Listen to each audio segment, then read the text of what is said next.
Okay. Okay, so welcome everybody. My name is Peggy Kurtz. Welcome to this meeting of Lower Hudson Group. This is our public activist meeting. We meet monthly. Lower Hudson Group includes Westchester, Putnam County, Rockland County, and the southern part of Orange County. We're open to anybody, anywhere is welcome to join us, especially because we're meeting now largely online. And so welcome. Our next meeting, we're going to skip the month of August, and our next meeting will be in September. Tentatively, it is September 15th, and the speaker will also be on the subject of extinctions, but this one will be on the link between pandemics and the loss of biodiversity. There's a very real link there, and also factory farming is another link.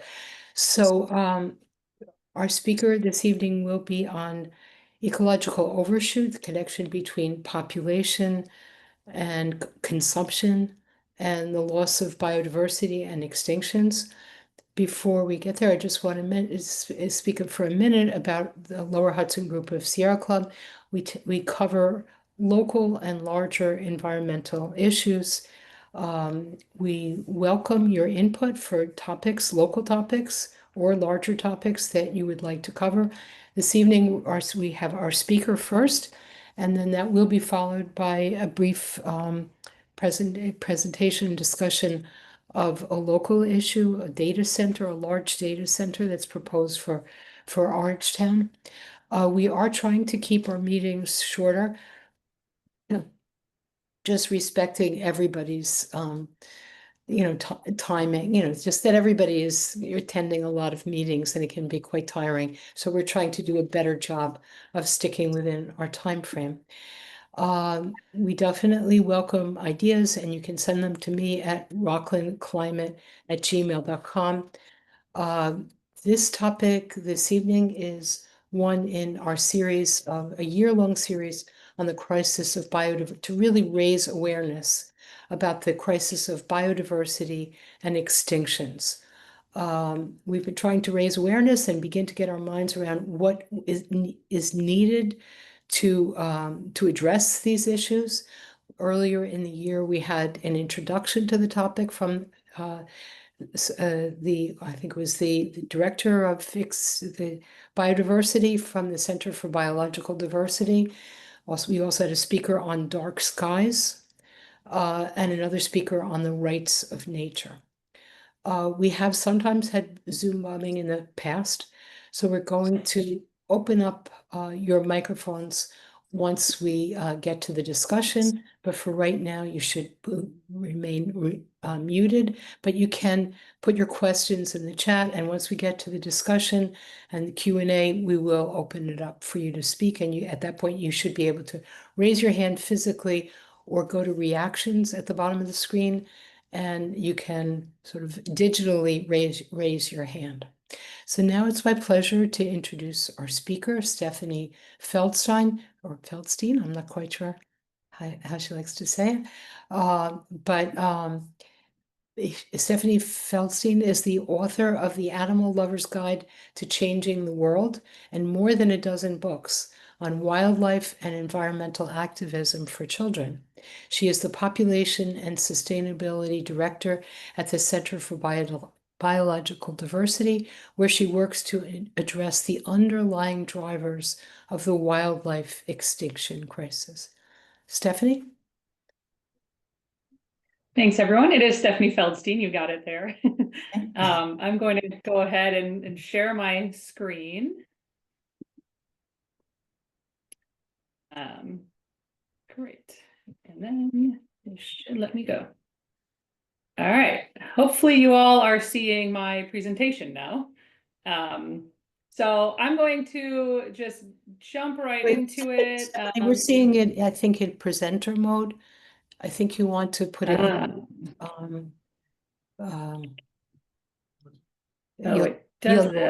you'll know what I mean. So we're seeing the screen and the next one.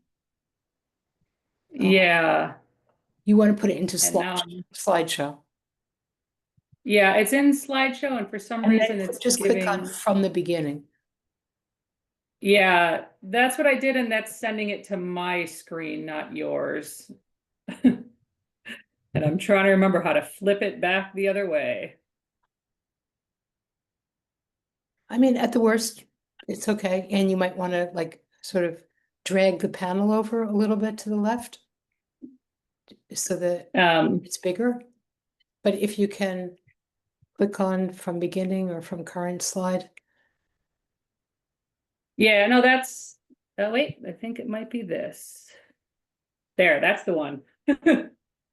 I have to find it for future reference. It gives you the display settings. Good. Now it's good. Present. Okay. So, all right. All right, so with that, hopefully that's the last of the technical issues, and I'll jump in. As Peggy said, I'm with the Center for Biological Diversity. If you aren't familiar with us or didn't make it to the previous webinar that Peggy mentioned, the center is a national nonprofit conservation organization. We use a combination of science, advocacy, creative media, and the law to protect wildlife and wild places. Over the years, we've helped more than 700 species get endangered species list protections, and we protected more than 500 million acres of critical habitat. In my program, the Population and Sustainability Program, what we look at are what are sort of the human systems, what is it that about human society that is driving the extinction crisis? Because as we have these fights for particular species to stop particular projects that are damaging, there's still that root cause of endless growth that is driving the extinction crisis. And so we look at how do we start to transform some of the most impactful industries, and I'll talk a little bit about that, as well as that population piece, which is really looking at how our fate is tied to wildlife's fate and how interconnected our health is with theirs. So just to make sure everybody is on the same page about what Earth overshoot is, this refers to every year the Earth has a finite amount of resources that it can replenish over the span of a year. And when we have exceeded that, when we've used up more than resources than the Earth can replenish, then we go into overshoot. As you can see from this chart over the decades, that's been going earlier and earlier in the year. We are actually very close to overshoot now. On July 24th is when we'll be in overshoot. And that means that we are then in debt to the planet. We are continuing to use more than the planet can replenish. And of course, we see the impacts of that in things like the climate crisis, drought, soil desertification, all of these impacts that show that we are just stressing the planet, that there's just too much pressure on the environment. The Earth Overshoot Day is run by Global Footprint Network, and they have this Move the Date campaign that looks at kind of what are some of the key actions that we can take to try to push that date back later and later in the year. And of course, we're going to be talking about some of that today, really focusing on the population, the food, and the planet pieces, but happy to touch on the other pieces as well and answer questions about those later. So just to give a little bit of perspective on population, I know that the topic of population can be very controversial, but when we talk about it, we have to acknowledge that there is an impact of humans on the planet. Prior to the year 1800, there were fewer than 1 billion people on the planet. So it's just in the past 200 years that we have gone from less than 1 billion to over 8 billion. Even just in the past 20 years ago or so, we were at 6 billion. I mean, it's really been growing very, very quickly. And there's never been another large animal that's grown as much, as quickly, or with such consequences for the rest of the planet. And this next chart shows how we will continue growing. It's estimated now that population is expected to peak around 10 billion in mid-century or so. And that is, just to note again, that's an additional 2 billion people that will be on the planet.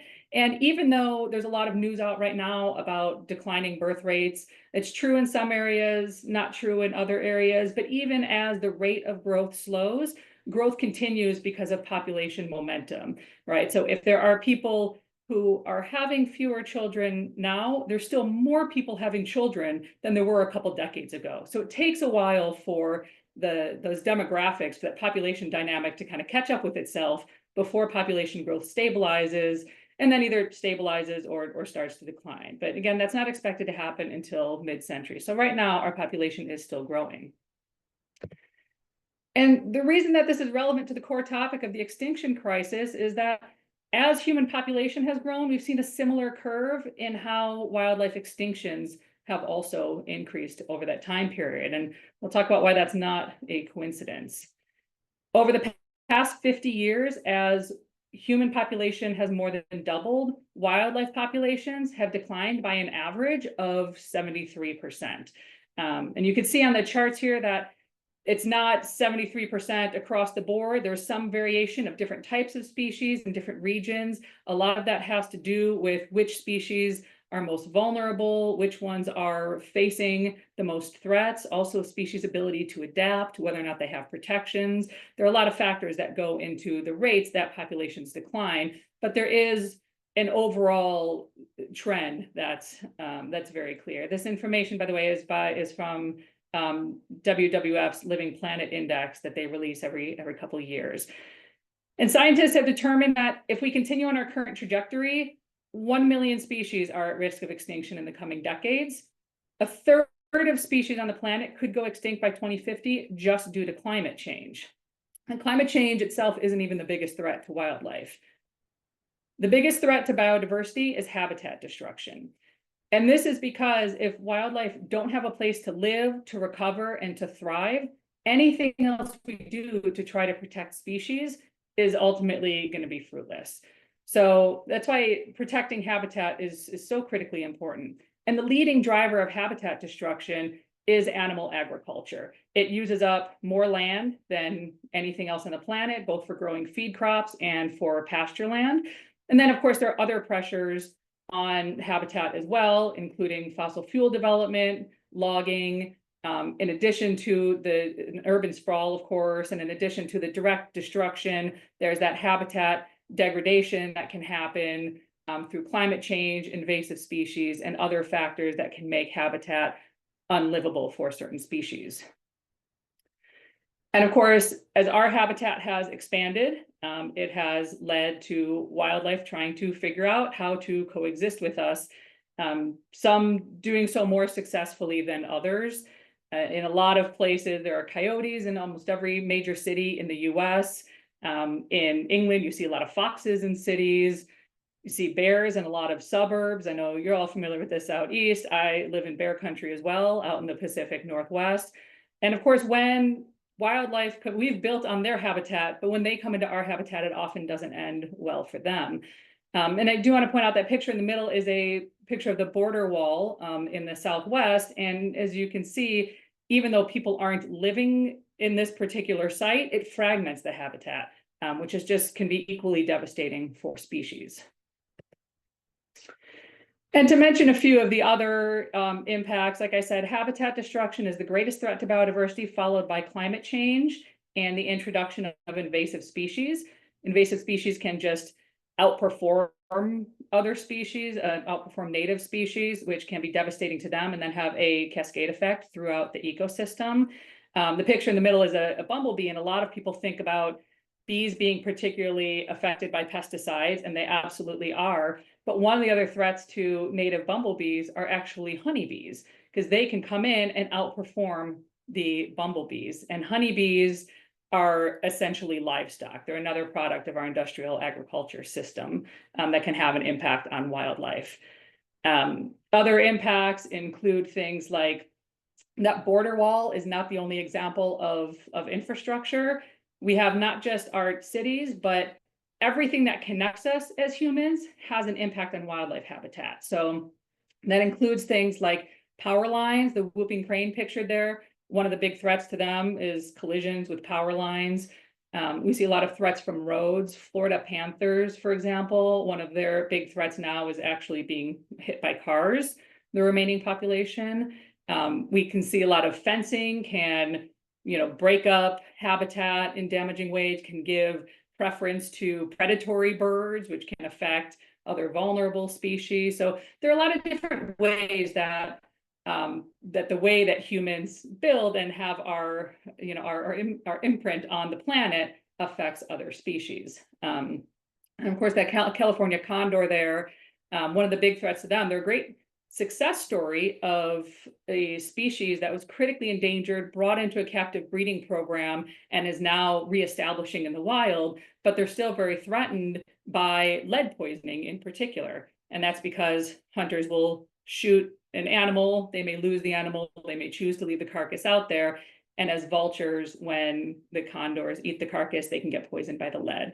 So there are just a lot of different ways. Those are just a couple of examples, and obviously there are more here, but there's a lot I want to get through. But there are just a lot of different ways that humans and our society and the way that we build and consume affects wildlife. Of course, not everybody consumes at the same rate. In addition to figuring out that global Earth Overshoot Day, Global Footprint Network also calculates overshoot country by country. Same process where they look at kind of what's the biocapacity of every country, what does the land have to offer within that country, and then what does consumption look like? I know the print is kind of small on here, so if you can't see it, the United States Overshoot Day was 4 months ago. So the US has been in overshoot for quite a long time now. And to put that in perspective, if everybody lived like Americans, we would need 5 planet Earths. And of course, we do not have 5 planet Earths. So to talk about kind of the big question of population versus consumption, this winds up being a bit of a false dichotomy that happens because they're really two sides of the same coin. Of course, we do not all consume equally, as the last couple of slides showed, but every person on the planet needs food, water, energy, and a place to call home. And even at that basic level, there's a huge difference between 5 or 6 billion and 8 to 10 billion people. Either way, infinite growth on a finite planet is impossible, whether we're talking about that in terms of population or we're talking about that in terms of consumption. So the math really only works if we think about these things as one connected force. And I'll talk a little bit more later about kind of what that means on how we, on how we think about, population and consumption in the context of action. And just to kind of reinforce sort of where these things are connected, this is from the IPCC. And when they have looked at the climate crisis, they've acknowledged, of course, we all know that the climate crisis is driven by burning fossil fuels, as well as animal agriculture and other industrial emissions. We know that that is what is causing the climate crisis, but the IPCC has said, well, when they kind of broaden that out and look at what are the types of things that are making emissions worse, they do look at population growth, just looking at the number of people on the planet who are consuming things and that rate of consumption. But at the same time, they again recognize that inequity, that the gap in per capita emissions between the worst polluters and the least emitting countries exceeds a factor of 50. And I also want to note that it's not just humans, it's humans and our livestock. Again, it's all of these systems that we bring with us, which is why it's that kind of complex web of looking at population and consumption to figure out what overshoot and how we can address the extinction crisis. So 1/3 of the world's habitable land is used just to produce meat and dairy. When you look at the numbers of animals that are out there, as you can see here, it's wildly disproportionate how many people and our livestock there are compared to wild mammals and wild birds in the world. And there's a lot of misconceptions about, how much we need farmed animals, what the role of it is, but farmed animals are taking up 77% of the world's agricultural land and only producing 18% of the world's calories. So as you can see, like our farming system as it is literally crowding out wildlife. And so I wanted to talk about this equation because some folks might be familiar with this, might have heard this in the past. It used to be talked about that the impact of humans boiled down to this IPAT equation, that the environmental impact equal population times affluence times technology. And there are some parts of that make sense. Wealthier countries do have a much greater impact on the world than less wealthy countries. But it's not as simple as all of this. And one is because the role of technology has drastically changed over the past few decades. I'm in no way a techno-optimist that says that technology can solve everything. I strongly believe we already have most of the technology that we need. Like, we know what we need to do to fight the extinction crisis and to fight the climate crisis. We don't lack technology, we lack the political will right now. So the technology piece is not always inherently a bad thing, though, because of course, the energy transition is going to have to include the technology of solar energy and other sustainable renewable energy. So that piece doesn't quite fit anymore.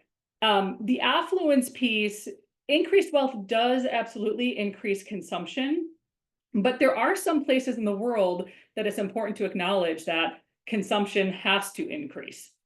And that's because people are still experiencing food insecurity. There's still a lack of available healthcare. And so we need to kind of rethink what that piece looks like.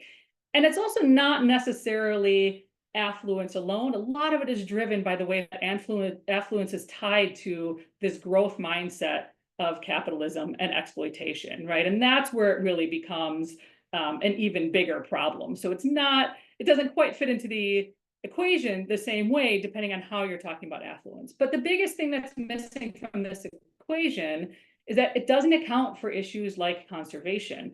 There was a recent study that came out that looked at Japan. A lot of people look at Japan to figure out, well, what does it look like when we actually get to population stabilization or decline? Because Japan's population has been in decline for a while now.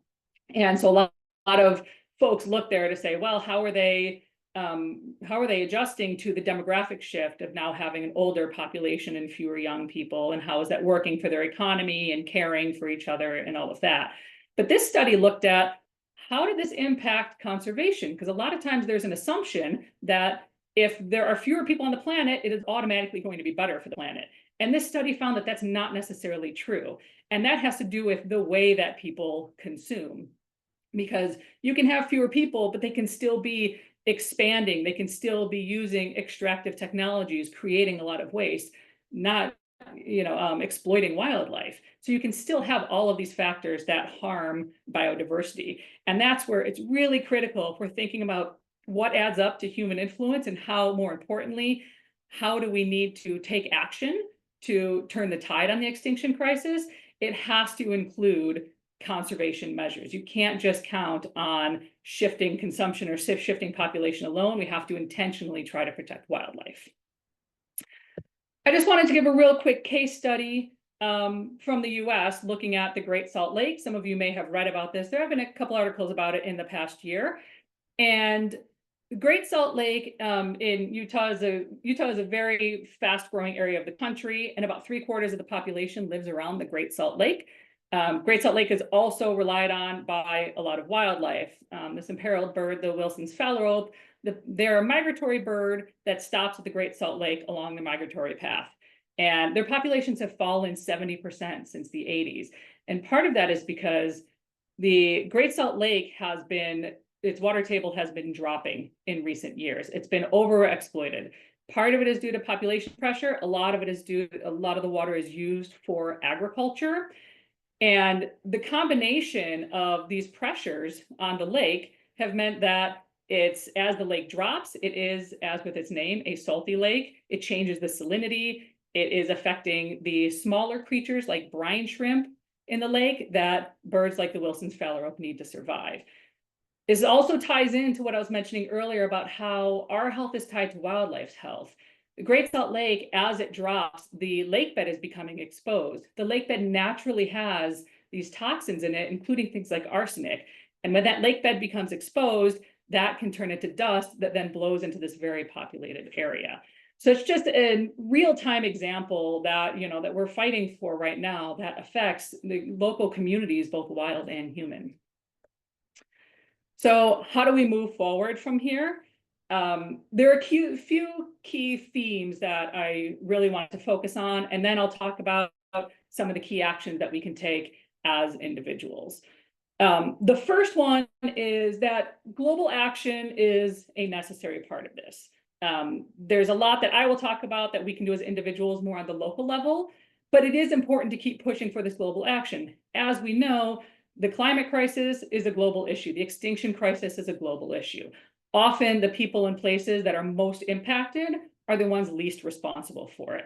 So there really needs to be that global approach. And we've also seen some success in the past on things like protecting whales that came from a global approach that really helped turn the tide on what was happening to whales. We need to obviously immediately phase out fossil fuels. There are all these other, like, looking at how we achieve a just transition in agriculture, and a lot of ways to address some of the biggest threats in the wildlife trade that still need to happen. So what we need is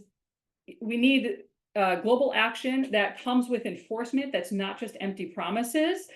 We need the political will to make that happen, and we need commitment from countries like the US, which I know may be a frustrating thing to hear right now because we know that's not likely to happen. But bear in mind, we work with a lot of groups around the world, and there is still a lot of action happening in other countries. There is still mobilization happening for this global action in the meantime. The second key thing is we need to recognize and address this underlying inequity to the environmental crises that we are facing. When countries engage and take action and pay into these global funds, it has to happen according to their fair share, not just broken down into equal amounts.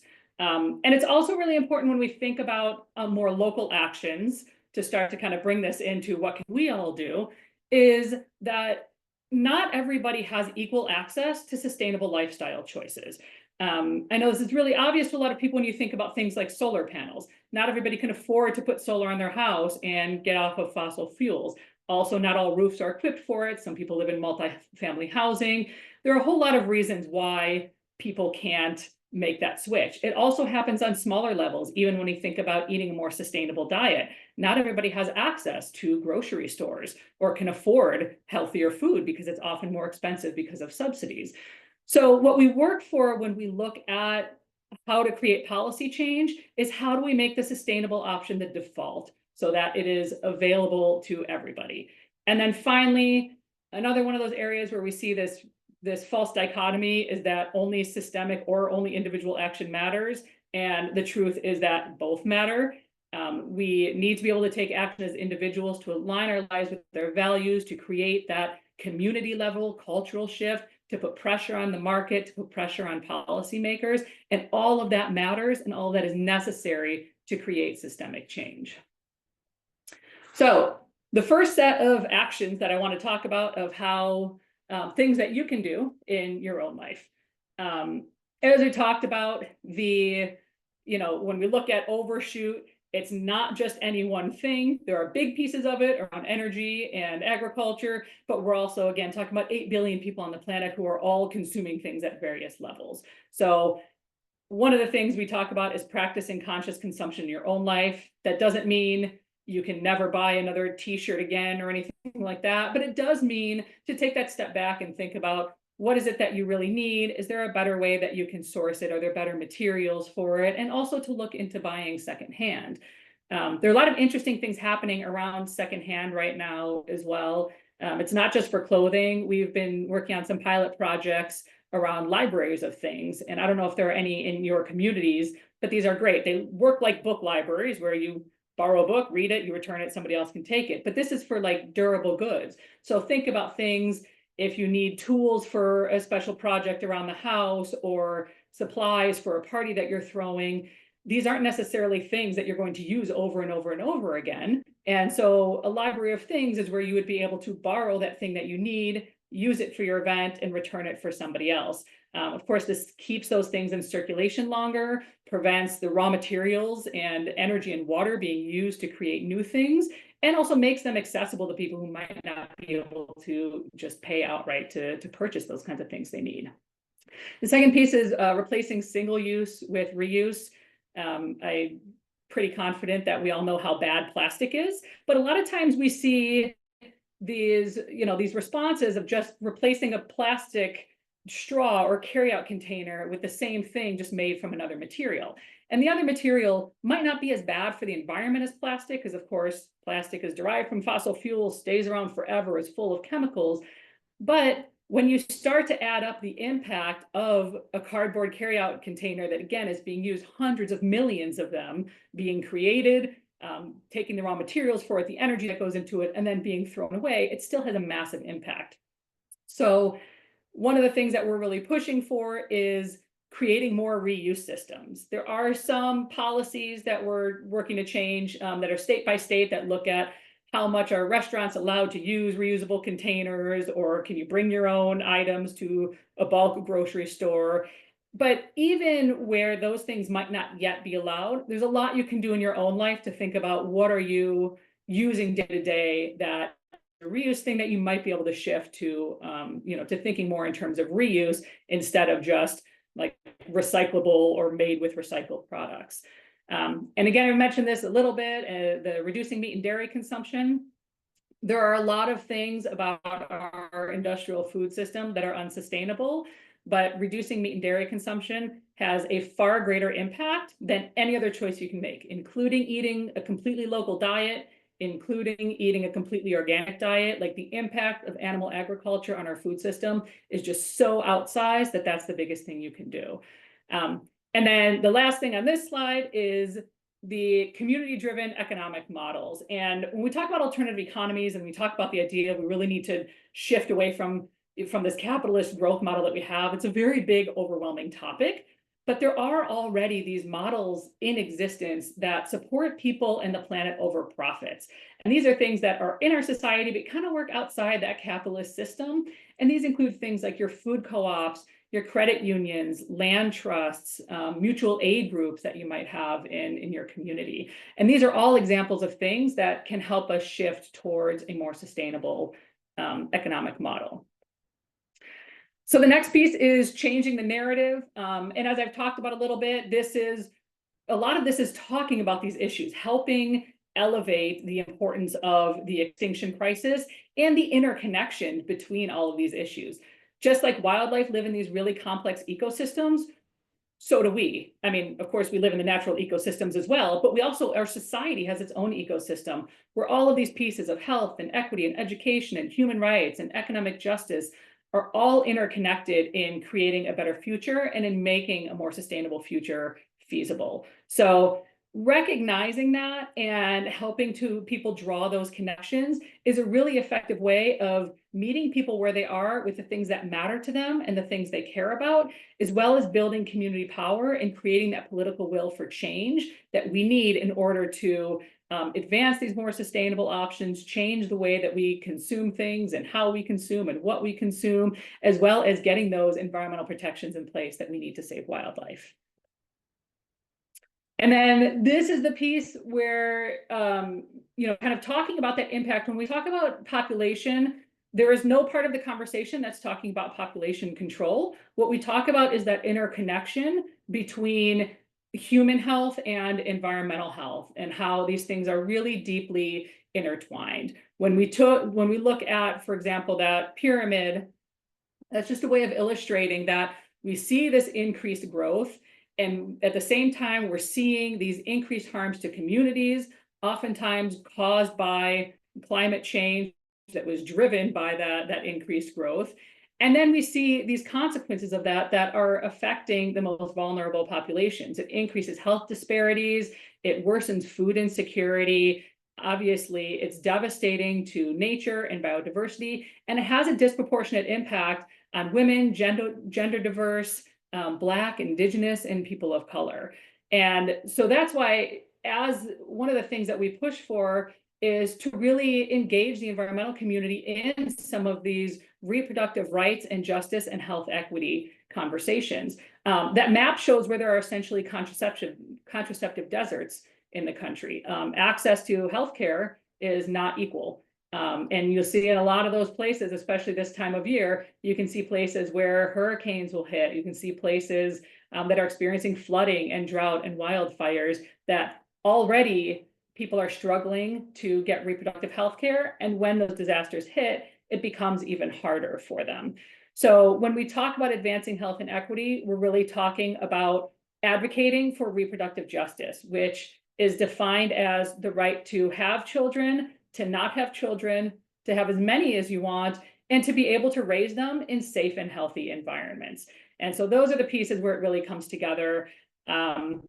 I want to wrap up with my last slide, but I'm also happy if people want to know more about kind of what some of that looks like. We have a few things that we've done, kind of looking at gender equity and climate plans and emergency preparedness that kind of brings these pieces together. But the last thing that I want to emphasize is taking action to protect the wild. Of course, a lot of these are going to be big conservation actions that as individuals, what matters is using our voice, talking to our policymakers, letting know our representatives that this matters to us, obviously voting for people who care about this as well. But also on the individual level, there's a lot we can do in our own communities to protect the nature that's around us. You may not have bison in your backyard, you may not have elephants in your backyard, but you do have wildlife.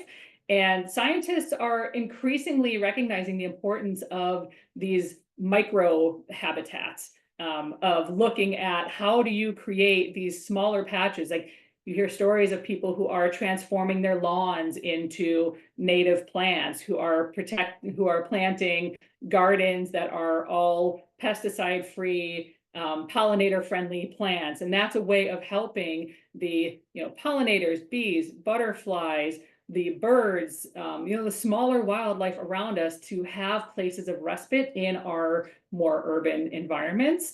And then, of course, all of you are already involved in Sierra Club, of course, but there are other ways to get involved locally with, the wild habitats that you might have around you outside of your own yard. And that includes things like joining cleanups and restoration days, making sure that your own home is not negatively impacting wildlife beyond those boundaries, thinking about things like making sure you're not using pesticides. And then, of course, as we've been talking about this whole time, is rethinking your own personal actions, what you're consuming and how you're consuming, and thinking about that in the framework of how we protect the wild. When we make choices in our day-to-day lives, there are a lot of things that go into it. It could be some of it's convenience, some of it's going to be cost, some of it's what's available to us, but we're all always making various value judgments as well about what we choose to consume, and bringing wildlife into that kind of matrix of value judgments that you're thinking about can really help make a big difference for how we start to turn the tide. And with that, there's my contact information, and I'm happy to dive into the Q&A.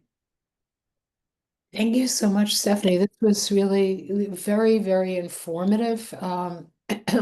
And I'm hoping you can share the PowerPoint because I know there was a lot in it. And we're already getting a request for the recording as well. So I want to just kick it off with a question. So you said, I think you mentioned you had on one of your early slides that just from climate change alone, the estimate is 35% loss of species by 2050. What does that mean if you add in other factors leading to loss of habitat and overfishing, all of these different things? What is the estimate by 2050, by 2100? And then I have sort of a question that, I hope it's obvious to everybody that this is kind of catastrophic, but well, maybe answer the first question first, and then I can ask the second follow-up, and then open up to everybody else. Yeah, I can start with that. It's a little bit complicated and there aren't great estimates for it. I've seen some people look at kind of the trajectory of extinction rates, because like I said, we're at 1,000 times more than the background rate, and try to just draw a line to where it is. And I've heard, some of these wild claims like there'll be no wildlife left by 2035, whatever. And biology doesn't work that way. So it's really hard to predict for a couple of reasons. And one is that it's hard to know exactly what it will look like, the difference between extinctions and like ecosystem collapse. right? And that can work in both ways, right? Sometimes because the web of life is such an intricate tapestry that sometimes you lose one species and it has this effect that you don't realize that can be catastrophic for an ecosystem. Other times it's not that way. Other times another species might move in, the ecosystem adapts. So it's just really hard to put an exact number on that. And the other reason, of course, is that we don't actually know for sure how many species are on the planet. So when you see an estimate like that, it's based on our best available knowledge, but it's hard to say with certainty that like you bring in all of the factors and here's definitely what it's going to be. And that's because there are so many species that, there are new species being discovered every day. There are so many species that we haven't even documented yet, especially as we start to move away from mammals and birds and you start to get into insects and fungi, right? Like there's so many other species that are just not as fully documented at this point. Okay, understood. My second question was going, you sort of touched on it a little bit, was going to be how, I don't know, I'm trying to phrase this correctly. You mentioned that sometimes other species will move in, so there are, so how catastrophic is this for human beings? I hate to put everything in terms of human beings, but kind of why should we care if it's possible to address that quickly? And, what are the implications for human beings? Or is it possible that other species will kind of move into some of those niches and things will readjust? Yeah, there are a lot of reasons that we should care. And first and foremost is that, from the human perspective, I should say, first and foremost is that we can't live without a healthy planet.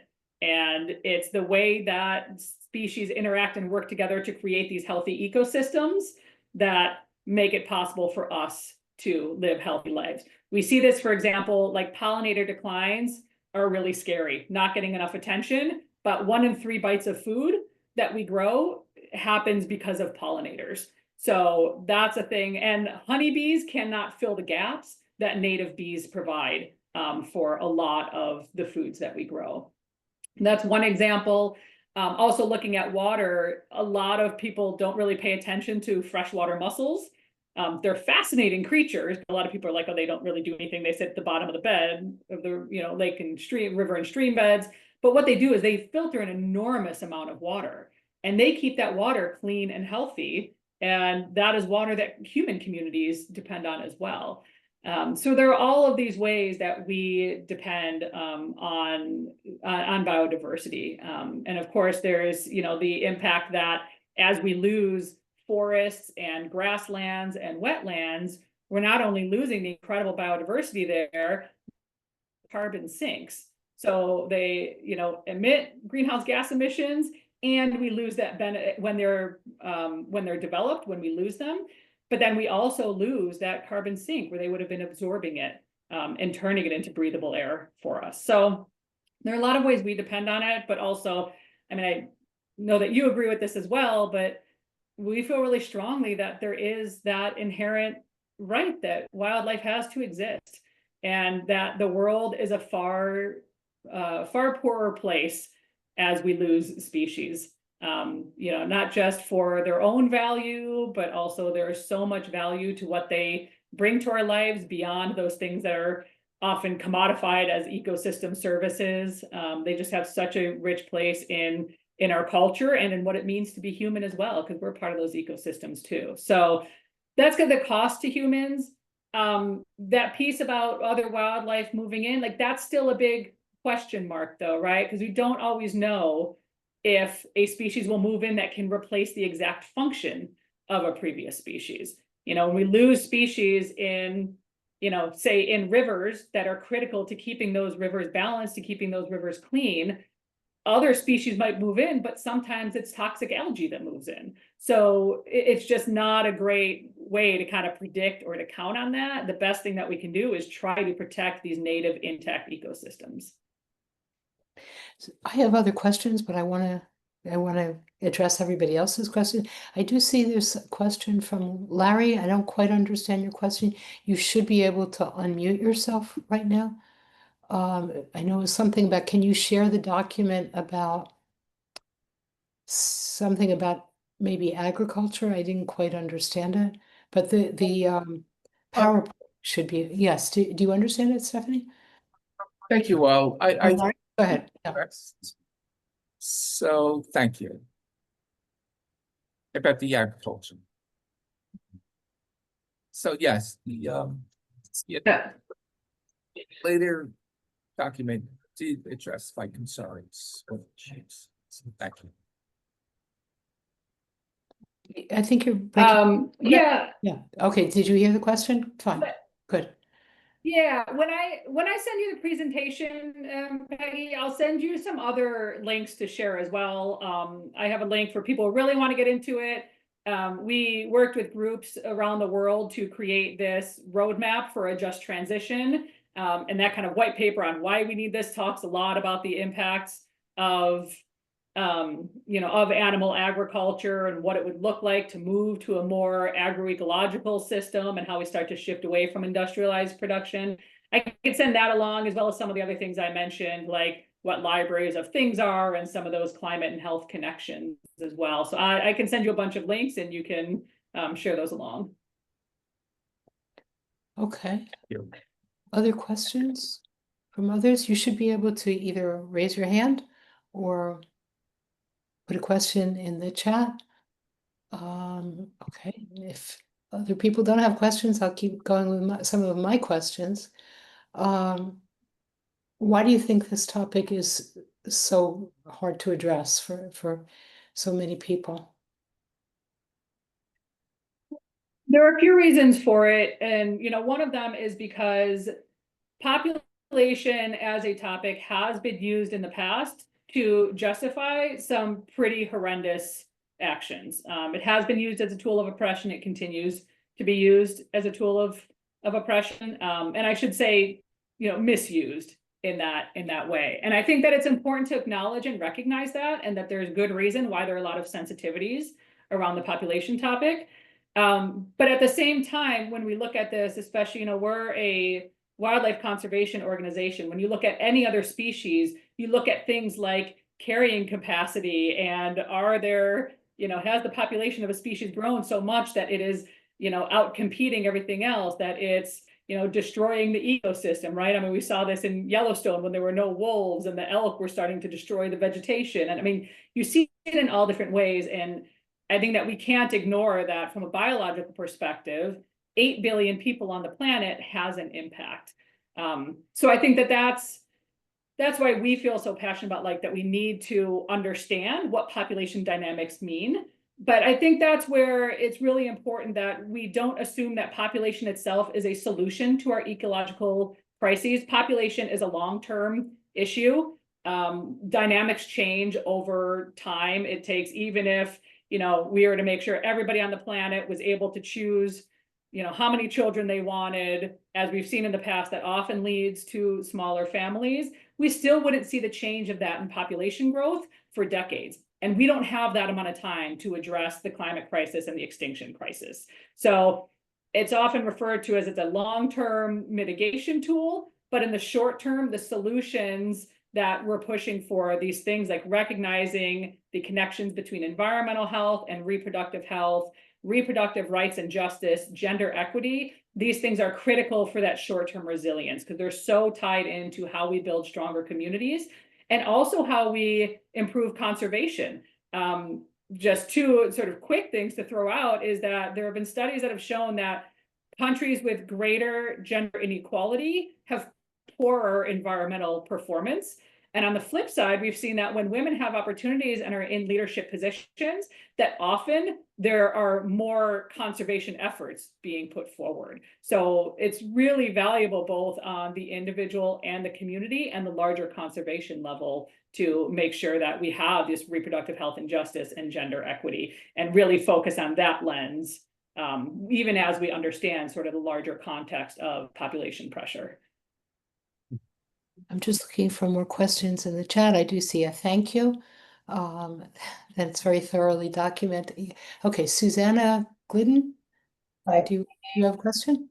Thank you. Do you hear me all right? Yes, we do. Yes. Brilliant. Thank you for this presentation, both of you. just absolutely critically important. I'm so looking forward to the recording, to getting it, and then strategically placing it around with people who, like me, would like to do something about it. I would just like to offer a thought on religion. Yes, population control has been used poorly. I agree, but I'm concerned with the present emphasis by the Christian nationalists to have babies, to send women back to the kitchen, out of jobs, and to have babies. Good Lord. And it's quite a population. There's quite a few people who believe like this in this country right now. And it is part of the problem that needs to be addressed somehow. That's all I have to say, please. Stephanie, I don't know if you have a response. Yeah, I guess go ahead. yeah. There are two pieces to that. First, on the religion piece, I highly recommend reading. Alan Weissman has a book. I don't know why the title just blanked out of my brain. It was the book that came out after The World Without Us, but he had a book that looked at the population question, and one of the things that he did was he traveled the world talking to people, trying to find out like what is actually driving this in different religions. And it's really fascinating because he looked at all kinds of different religions and different cultures, and a lot of what he found was that, you know, a lot of times like religion is pointed to for this, but he found that in every religion and culture around the world, that there were actually provisions about protecting the, you know, protecting the planet. A lot of them had things in there built in around like spacing out births and protecting, you know, the health of the mother, which brings me to the dynamic that you're talking about today, which is the opposite of that. It's not actually about religion in the sense of, you know, really trying to just have more babies. It's about oppression. It's about misogyny. Because if they really cared about children, then they wouldn't be doing things like cutting food assistance and what they just like abolished the education department essentially today. Like, I mean, it's, you know, I mean, every day we see things that are not taking care of the people who are here. And if they actually cared about having more children on the planet, they would make sure that those children have a chance to grow up and thrive. So yeah, that's kind of the short part about that. And it's not so much religion, it's more politics. So right. It's politics, and it goes back to that endless growth, right? We're having more people and more workers, even if they're exploited, like that's what our economic success is currently measured by. I feel like there's a problem that we are measuring everything by human beings also, and not by, you know, the whole nature, the whole web of nature that we are part of, you know. So, you know, when everything is measured in dollar amounts, then and human welfare, then it really skews. If more people were, if we were looking at it in a larger picture, I think our politics would be different, but I don't know, maybe that's a longer conversation. And John Cavaluto asks, is part of the problem the fact that we're also living much longer? I guess. Yeah, and I was going to mention that because that's actually a great segue from your last comment too, Peggy, is, you know, when you look at that chart that I showed early on that showed, you know, kind of the skyrocketing growth of human population, the reasons for that are arguably good for us as a species. It's because there were medical revolutions, right? We're living longer as species. There are, you know, there's fewer, lower rates of infant mortality. We had the Green Revolution that made it possible to grow more food. We had the Industrial Revolution that changed the quality of life for people, allowed urbanization, like all of these things that enabled that population growth to happen. Of course, we're seeing the receipts for a lot of that now. I mean, the Green Revolution heavily relies on pesticides. The Industrial Revolution obviously got us into this climate mess. So we see a lot of that, how that is coming around. But that is part of the factors that we are living longer and healthier lives. And that's part of the reason why our population has grown so much. And those are things from a biological perspective. You might say we've been a very successful species in that way, but at the same time, it's not sustainable. So other questions or comments before we wrap up here? Linda? And maybe this will be our last question. Oh, Linda, go ahead. Hi. Are you folks in your movement working at all, given the importance of farming and animal husbandry in this whole picture, factory farming? There's a large movement to make it more compassionate. And that also will have an effect of making people more aware of how horrific it is. And it's another way to reduce it. Yeah, we work with a lot of animal protection groups that focus more directly on that. As an environmental group, oftentimes our role in that is that, for example, we've supported a lot of groups working on state level legislation for more humane practices by showing that there's also an environmental side to it, that those humane practices can help reduce the environmental impact and the pollution. But overall, and this will all be in that Just Transition paper that I'll send along to Peggy as well. Even with the theory behind the more humane practices is because we can't continue to produce at the current level without it being inhumane, right? The only way to do that is by using this really, this really cruel and exploitative factory farm system. And if we legislate to get more humane practices, which a lot of people really care about, then that forces production to change. But so that is part of the picture as we look at what does a just transition in our food system look like, and that animal welfare piece is definitely part of it, as well as really looking at the workers and the producers who are also exploited horribly in these systems. Yeah. So maybe one last question, Susanna, and then we'll wrap up. And this issue of factory farming that is so horrific, we all should be, there's no leadership from anyone. Sierra Club, this would be a natural for Sierra Club. Eat beans. And why? And why? The reasons are so compelling. It's a natural, isn't it, for Sierra Club? Think? I would. Susanna, what is a natural? To vegetarian. The torture of these animals, you've got to go and see what you eat. That is a mandatory thing. And once you do, you cannot eat those animals and creatures anymore. You can't do it. If people, I mean, I'm a vegetarian myself, and I'm sure some of the others on the call are too. But if people feel that I would love if people want to put into the chat the reaction to the idea of having a program on factory farming, that and the cruelty, I agree, it is really horrifying, so is it too unpleasant a topic, or will people come out for that to hear about that? So Water Watch has been, campaigning against factory farms. yeah, no, as somebody has a note, Food and Water Watch is also campaigning on this issue. I also feel very strongly about this too. So I'm glad to do it if people, it's good, maybe it's a good idea. So I want to be respectful of everybody's time. This was terrific. It was really informative, and I see, okay, I'm seeing some people saying yes. So thank you so much. This was very informative. I'm seeing lots of people in the chat thanking you for the presentation.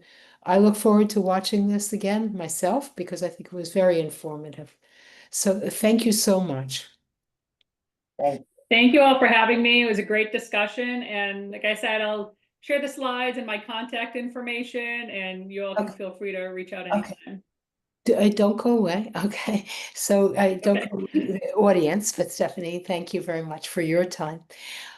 So we have a very, very brief presentation by Dave Rosen. Is he still on?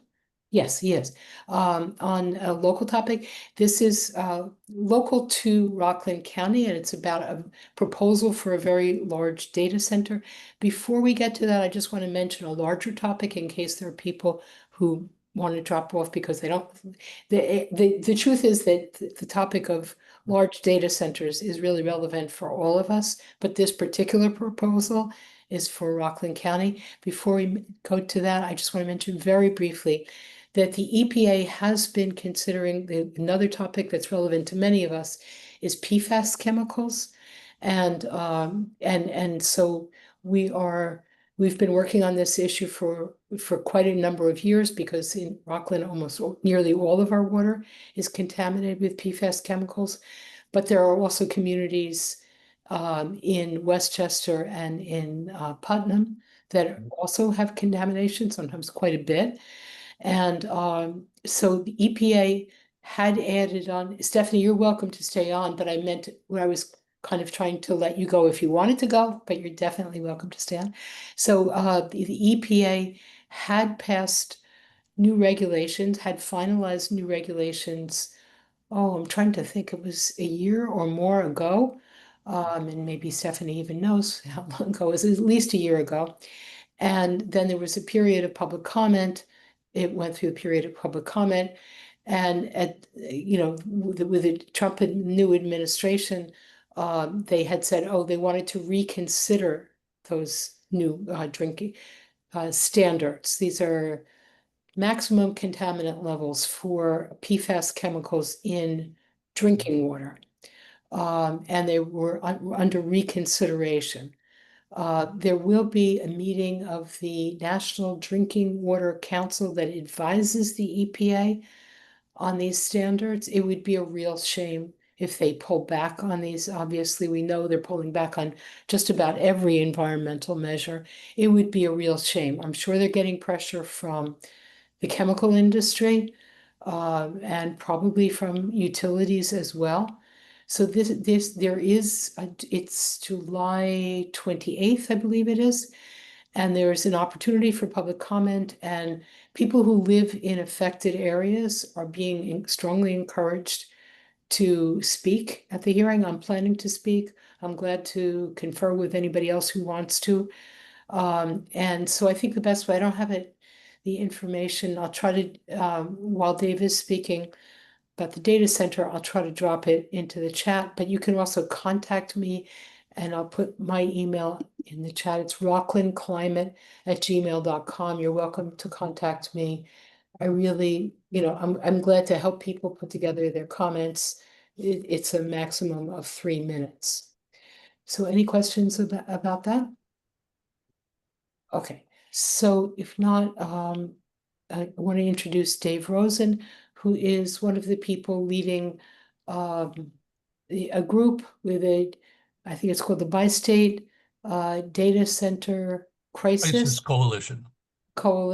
Okay, this is about a very large data center that's proposed for Orangetown.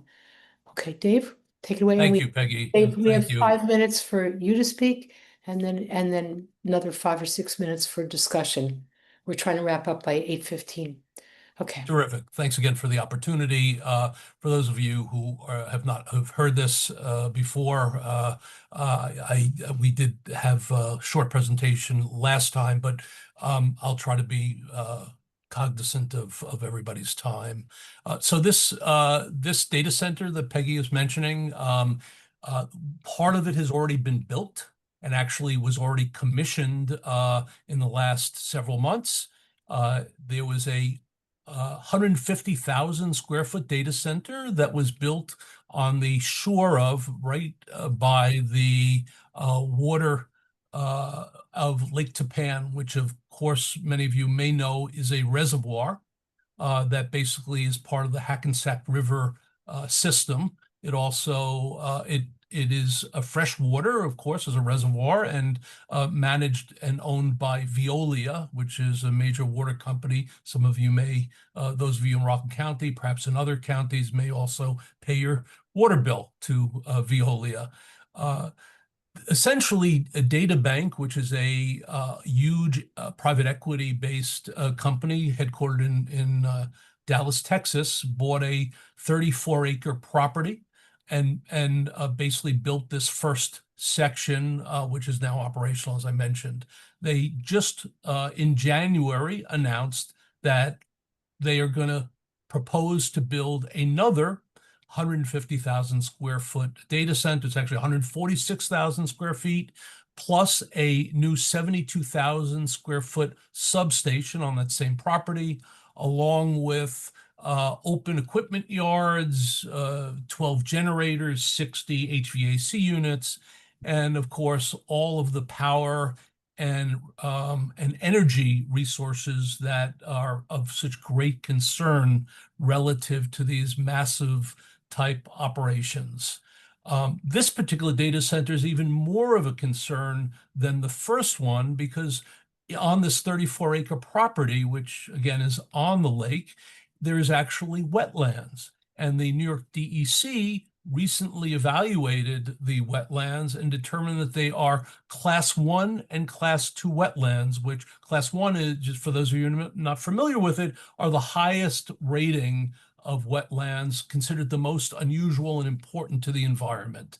There is a new rule. What I've learned as a layperson, if you will, in this, I've learned that as of January 1, 2025, New York State actually strengthened wetland protections. So I'm hopeful that the DEC will stick to the knitting and will in turn not allow them to impact the wetlands as proposed. However, as their current plan has been drawn, they will basically impact the wetlands 1 and fill in completely wetlands 2. Just as insane as that may sound, they even said, well, is there a bank that we can fund if we want to do this? And what I learned is there's this traditional approach that in some instances, these agencies allow these companies to pay significant fees so that they can build their project as they propose, and basically take that money and the agency can use it for some other project that they believe is as important or more important from their perspective. So this is sort of a test case because these new wetland laws just took place in January, so it's really unclear whether the DEC will let them or not. In addition, again, what are some of the concerns? And I'll try to be really quick.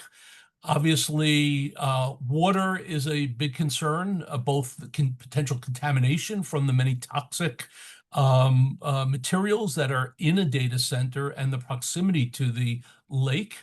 In the case of a fire, lithium batteries and other types of toxic waste that potentially could impact the environment and get into the water system. Additionally, water is generally a big issue, particularly in Rockland, where I know that there's a constant shortage of water supply. And at one point, there was a big proposal to, as I've learned, to build desalinization plant at great cost, which unfortunately did not pass, but is a continual problem. It's very unclear from the application of DataBank how much water this facility will use, but in its cooling activities, because these servers, these thousands of servers, generate a lot of heat. They will, of course, use a tremendous amount of electricity, and they have preliminarily indicated that they will use 20 megawatts of electricity for the first data center, and the second data center, another 20 megawatts if they get approval. In addition, both of these facilities, assuming they get approval to build the 72,000 square foot substation, which doesn't create electricity, for those of you who are familiar with electrical grid, all it does is direct the grid's electricity to the facility and manages it. Unfortunately, electricity is in short supply in the grid, and in fact, brownouts are not so unlikely in certain instances. One question we have is, in the event of peak power requirements, what happens? Are they going to reduce the power to DataBank, or are they going to require residents in Rockland County and other users that the utility that serves us is Orange and Rockland, subsidiary of Con Edison? And you know, we don't know what the answer is, but we suspect that obviously they're going to give priority more than likely to DataBank and their requirements. So these are big issues.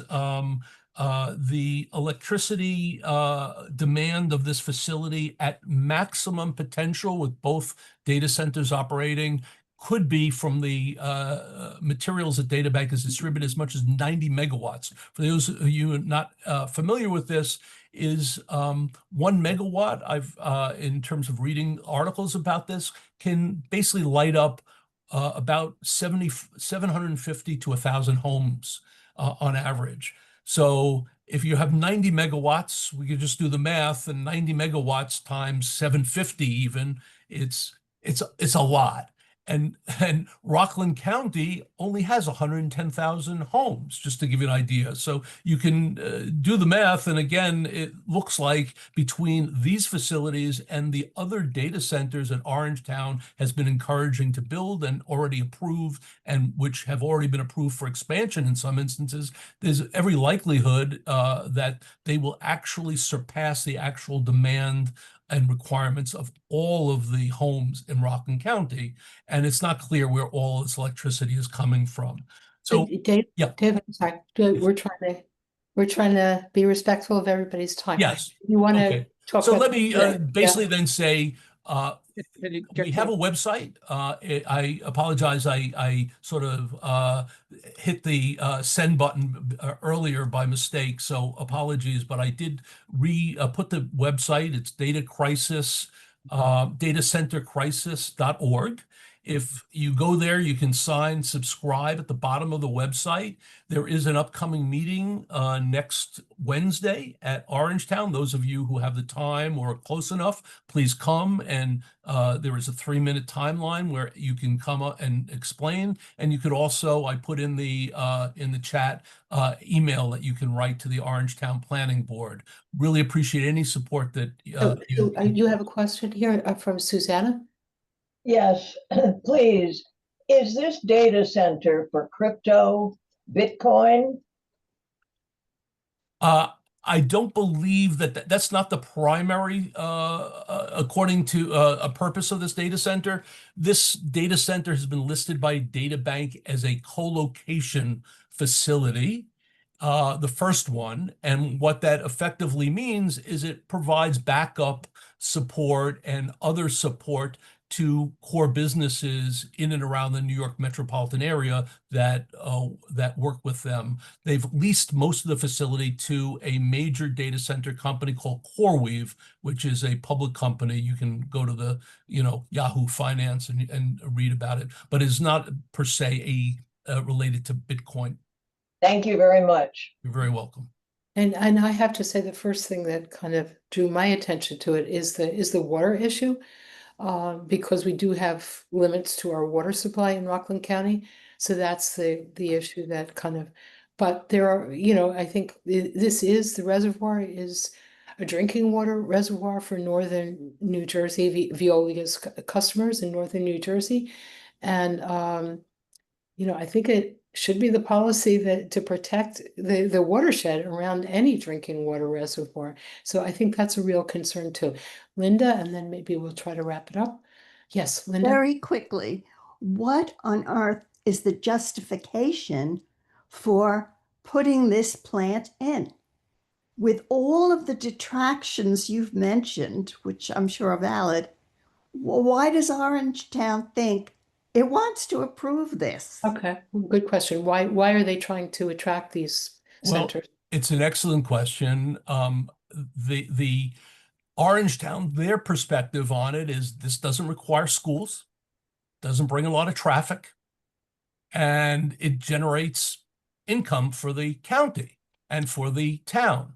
Now, it's a little short-sighted because, as it turns out, they at the same time, the Rockland County Industrial Development Agency, which is a governmental agency, actually agreed to give CoreWeave, their major client, up to a $50 million tax abatement against what has been said and reported in the papers that they've determined that this could generate over the next 10 years for the county about $40 million.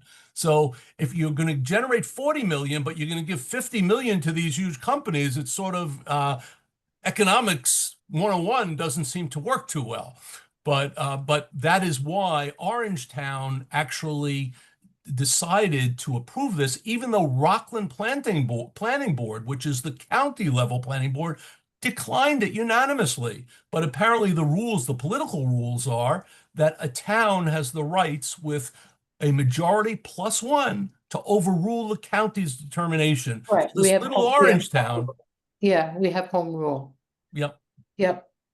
So, just to wrap up, data centers and distribution centers are the two things that I see that are completely new, and AI, but AI is data centers that are completely new that none of us had planned on. And there are very few, there's the zoning and the just thinking about policy is really, it's like it caught everybody.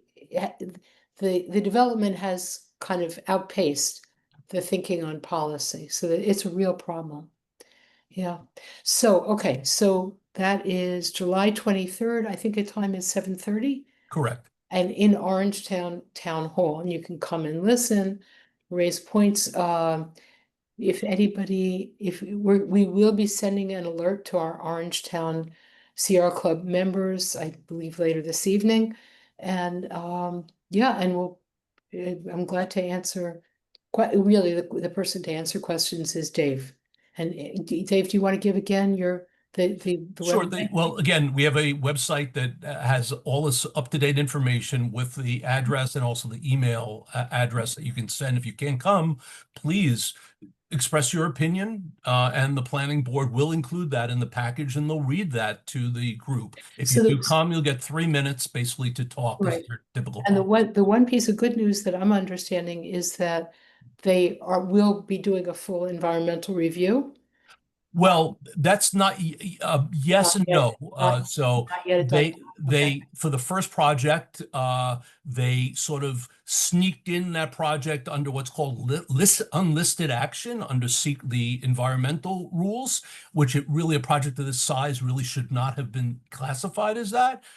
For the project 2, we called them out on that, and they have now listed this as what's called a type 1. Generally, they're required under a type 1 to Okay. do a full environmental assessment, but since they haven't done the hearing yet, it's not clear. But I would expect and hope that they will. Okay, so anybody who's writing comments or attending, that's the thing to ask for is a full secret review, and also to ask for DEC to be the lead agency. That's probably going to have to be you guys that do the legwork on that. Yeah, Yeah. yeah. So We could ask, but I believe Orangetown's already made up their mind that they're going to be, and unless the that's DEC that's does. very common, but yeah. yeah, we can talk offline. Sure. Any other questions, comments, anything else? Any suggestions? Please just email them to me, reach out to me, rocklandclimate@gmail.com. Thank you so much. Thank you, Dave, and thank you very much, Thank Steph. you. This was really, your presentation was very informative, and I really look forward to looking through the presentation again, and maybe we can talk further. Thank you so much, everybody, and have a good evening. Okay, thank you. Thank you, Alice. Yeah. Thank you, Peggy. Thank you. Okay, good. I'm glad. Night all. Fabulous. Yeah, no, I thought she was excellent. Yeah. Excellent. Okay, great. Talk to you soon. Thank you.